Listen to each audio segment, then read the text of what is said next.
We've talked about Google Calendars for the last few weeks, and now we're going to talk about settings. So again, I've got all my calendars here, and I can click on and off each one of these calendars to make them disappear. Each calendar has its own settings by clicking on the calendar, the little arrow next to it, and going to Calendar Settings.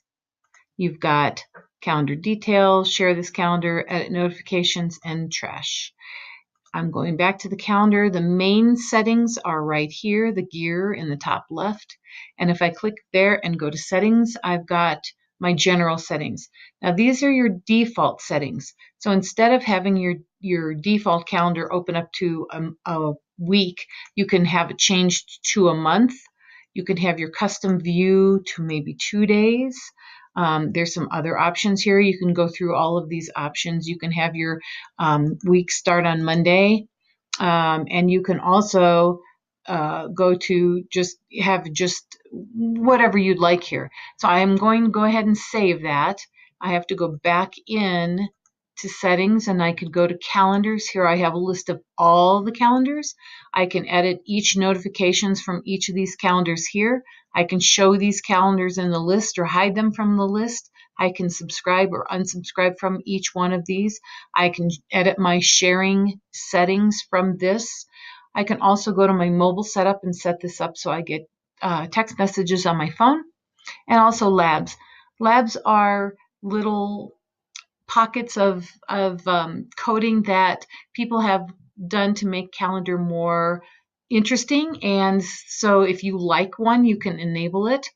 And just know that labs may disappear at any time.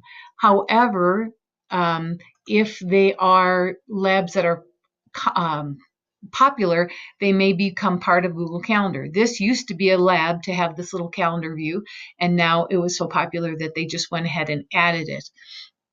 And the last thing that I want to show you is if you have a calendar such as Jim's, and there's a lot of information on here, and it just kind of clogs up your calendar, what you can do is find information that is relevant to you. So I know that I need to be at this PST meeting. So if I click that, there is this little thing right here in the bottom box that says copy to my calendar. If I copy that to my calendar, I'm going to say save. You'll see that if I go ahead on my calendar, display only this calendar, I now have added this PST meeting. If Jim changes that meeting, it will also change on my calendar. So that's something that's very useful. I can click on, let's go to the GES iPad card, and it doesn't look like anybody's got it. So let's go to this one here. So right there, I can copy this event to my calendar. I'm going to say save. And there it is. It's on my calendar now because I'm going to show only this calendar, and I can see that. And if I want to see what the event is, I just click on it, and then it tells me what it is. It's GES Laptop Cart 1. So that's a handy feature to make your calendar a little less crowded than having all of these calendars on there. You can pick and choose the events that you want to add to just your calendar and then just display only this calendar. So hopefully these tips have helped you.